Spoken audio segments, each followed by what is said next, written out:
Bonjour, je suis très content de vous retrouver dans ma série dédiée à l'anxiété de séparation. Aujourd'hui, je vais vous parler du seuil. Mais avant cela, je vous propose de vous abonner à ma chaîne pour savoir un peu tout ce qui s'y passe et de cliquer sur la cloche pour être notifié à chaque fois qu'une de mes vidéos sortira. Je vais vous parler du seuil, mais avant, je vais peut-être vous faire un petit récapitulatif de ce qu'on s'était dit la dernière fois dans le précédent numéro dédié à l'anxiété de séparation. Je vous avais parlé des 5 piliers qui forment le traitement de l'anxiété de séparation. On a le premier qui est la suspension des absences. D'ailleurs, je vous propose d'aller revoir l'épisode si vous l'avez manqué en cliquant là sur la petite notification. Le deuxième que nous allons voir aujourd'hui, donc je vais vous parler du seuil. Le troisième pilier qui est la désensibilisation.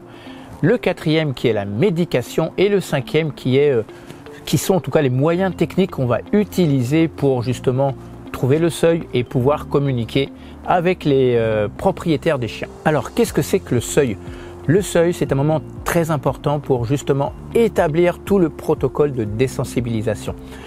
Le seuil, c'est le moment où votre chien va commencer à manifester les premiers signes de stress lorsqu'il est laissé seul. Comment on va trouver ou voir les premiers signes de stress de votre chien? On va installer des caméras ou un smartphone de manière un peu judicieuse dans la maison pour qu'on puisse filmer à la fois le chien et la porte d'entrée et voir ce qui se passe. Qu'est-ce qu'on va observer?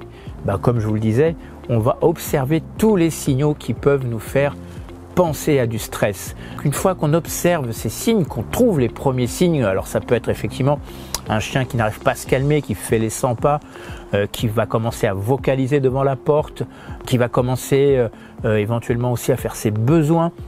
Tous ces signaux-là, on va regarder à quel moment ils se produisent. On va chronométrer, donc c'est-à-dire qu'on va dire tiens, le premier signal est arrivé par exemple à la 20e seconde.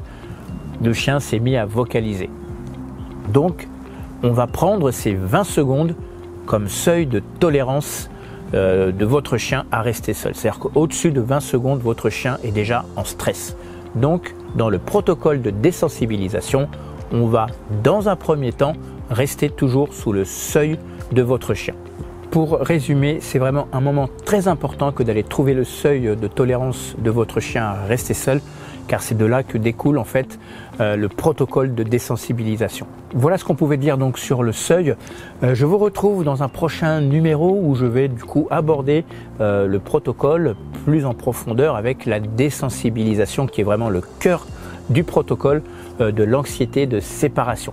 Écoutez, c'est sur ces belles paroles que je n'ai plus qu'une seule chose à vous dire. Prenez soin de vous et surtout, prenez soin de vos chiens.